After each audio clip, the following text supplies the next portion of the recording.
Tõniste saab seda teha Joel Lindpere tema ees ja nüüd siis pall mängus. Tõniste saab seal minna Tõnise Alase vastu ja saab ka korralikult senderdada ja saame ka löögile kohe. Nii et äratus. Joonas Tamm sai korralikult löögile ja kena vaadata. Ei, päris moment ja Tõniste poolt väga hästi siin ääre peal läbi mängitud ja natukene tasakaalust lükati siin Joonas Tamm välja. Pahasti saab jalga vastane palli, tuleb ka löök, Pareiko hoiab hästi esimest nurka kinni, aga Romeole see pall praegu ette läks. Ja liikumine magati natukene maha, aga Alo siiski suutis teda nii palju seda nurka nagu ära võtta, et ta ei saanud nagu päris puhtalt löögile. Et taganurga kattis ära ja väravaihi hool on see, et esimene nurk puhas hoida ja nüüd lõpuks, et ta lööb mööda ka, et siis on nagu okei iseenesest. Aga natuke magasime maha. Nii et 0-0 endiselt Los Angeleses lükatud edasi. Sander Puri, senderdus tuleb, kas saab kink löögile? Saab, aga suurepärane võimalus nüüd Tarmo, nüüd see pealöök oli tõesti selline, et ei tulnud päris hästi välja, aga väga hästi Tarmo nagu sealt keskväljalt ju avanes, andis selle söödu Joelile, Joel andis ääre peale Sandrile ja nüüd siis ise jõudis kasti ka, et minna nagu seda rünnakut lõpetama, et selles mõttes super sooritus ja täiesti puhtalt saab lüüa, et ainult nurka vaja ära lüüa. Väga hea moment. Tahtiski väga sinna alla nurka suunata, väravavahis siis paremale poole, aga tabas tegelikult hästi, aga lihtsalt see põrge tuli liiga ette nagu, et oleks peanud väikene kaugemale see värava poole see esimene põrge toimuma. Sealt palli kaotus ja nüüd kingil vasakuga võimalus ja tuleb Portillo. Oli kenasti ka väramaha, Lindpere nüüd hästi liikus ka tagasi ja kõvasti tagasi. No ainukene asi, et see vea moment oleks võinud kuskil kaugemale keskväljal olla, et nüüd ta on ikkagi suht ohtlikul kohal ja võimalik siit otse peale lüüa või sellised kasti lähedal trahvilöögid ei ole kunagi väga head. Nüüd küsimus, kes parema jalaga sealt keerutama hakkab, kas toosama Alas või Romeo, kes võib lüüa mõlema jalaga eemalt peale või siis Tõnise Alas. Too kiilaspäine Salvadori meeskonna kapten ja vanem nendest kahest Alase nimelisest vennast Romeo ja Tõnise Alas.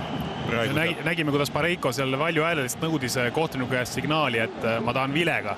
See tähendab seda, et kohtunik näitab, et löök saab toimuda ainult pärast vilet. Et ei saa ennem keegi kavaldada. Osael Romeo palli taga, kas lööb otse Pareiko! Seal käis nüüd kõva laks, et kas pall puutus ka näiteks posti. Aga tundub, et ka Pareiko näpud seal vahed olid, kui me nüüd jõuame korduse näha enne nurgalööki, mida ilmselt mitte, aga pärast nurgalööki kindlasti. Vastased nurgalöögi siit teenivad ja mängivad lühikeselt selle lahti. Aga nüüd oli väga halb olukord siin. Seal ees on paha, aga meie õnneks. Kas oli see nüüd Joonas Tamm, kes ei läinud tegelikult oma mehega kaasa, et lasi lahti mängida, jäi oma positsiooni seal. Väga ohtlik oli praegu. Just süke lühike lahti mängimine ja siis nüüd see Romeo karistuslöök kõigepealt. Ja ongi kõigepealt post, siis Pareiko pea ja siis otsa joonest üle. No siin oli natukene õnn, et võib ka ju sellest õlanukist sisse põrgata see pall, et praegu oli õnn meie poolt. Seekord meil vedas ja nüüd tuleb tunnistada, et on olnud küll see mängu kõige ohtlikum olukord Joonas Tamm.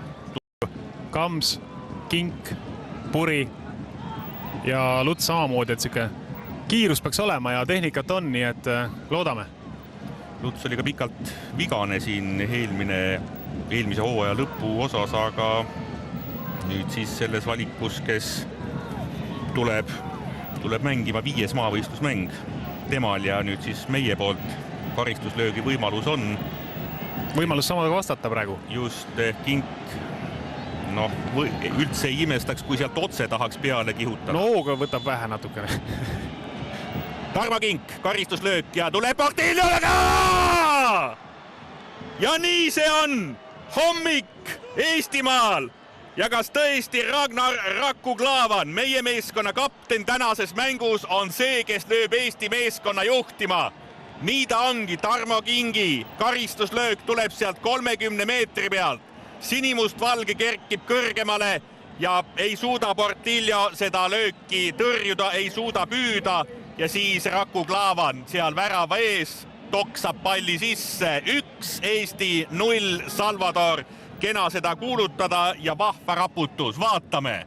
Ja me näeme, kui suurepäraselt tegelikult Klaavan nagu, kui momenti tagasi, nagu, kui hästi ta nagu avanes või noh, selles mõttes, et ta läks selle löögiga kaasa sealt. Nüüd jääb kaadrist natukene välja, aga Tarmo poolt muidugi super trahvilöök, mitte nii väga tugev, täpselt keskele, aga vahetult enne nagu põrkab maha enne väravavahti ja see on teadupärast väga raske pall väravavahtidele. Ja Klaavan teeb siin selles mõttes nagu piirajat, et keskkaitsjad läks ette ja lõi oma momendi ära. Ragnar Klavan, teine värav Eesti koondise eest esimene. Tuleb. See, et nüüd värav löödi, see on okei, sest nad ei tahtnud seda tegelikult Ragnarit üldse lasta sellele mängule. Ja nüüd siis saab Luts sealt minna läbi oma vasakuga, saab värava ette! Kas suutis tõesti see kaitse nüüd sel viimasel hetkel oma jala sinna vahele saada? Tundus, et juba on Kamsil võimalik see samamoodi see puhtalt see väravasse lüüa see pall.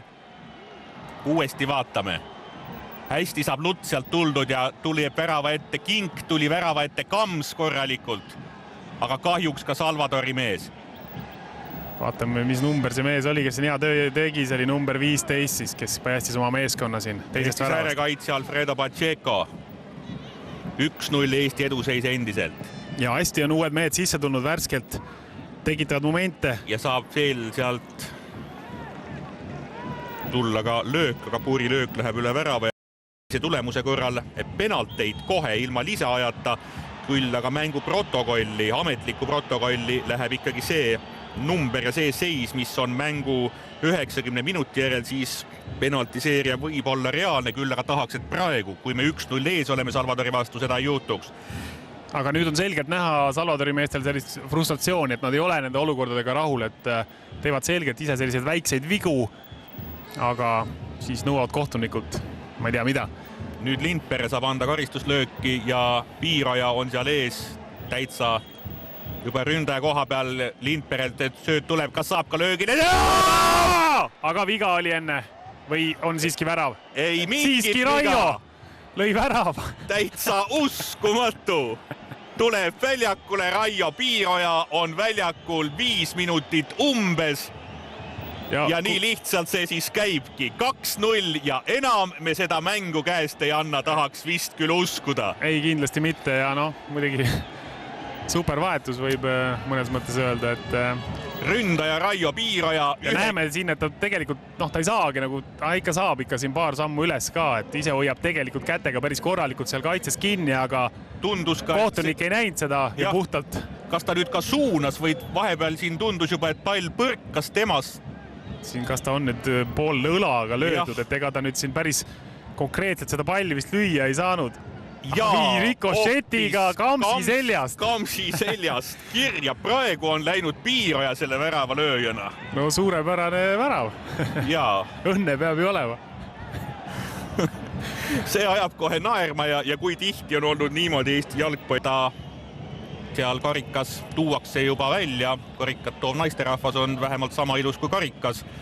Aga Eesti meeskonna kapten Ragnar Klavan selle nüüd vastu võtab ja nii ta on karikas, mille olemasolust tõenäoliselt Eesti jalgpallisõbrad eriti palju ei teadnud, on nüüd meie meeskonna kätte saanud ja Eesti meeskond just karikaid väga sageli tõstnud ei ole, nüüd see on tehtud ja meeskonna kapten Klavan karika saab üles tõstetud, nüüd ka poseerimine fotograafidele koos karika toonud senioraga, nii et Ragnar Klavanilt värav, karikas ja pilt senioraga.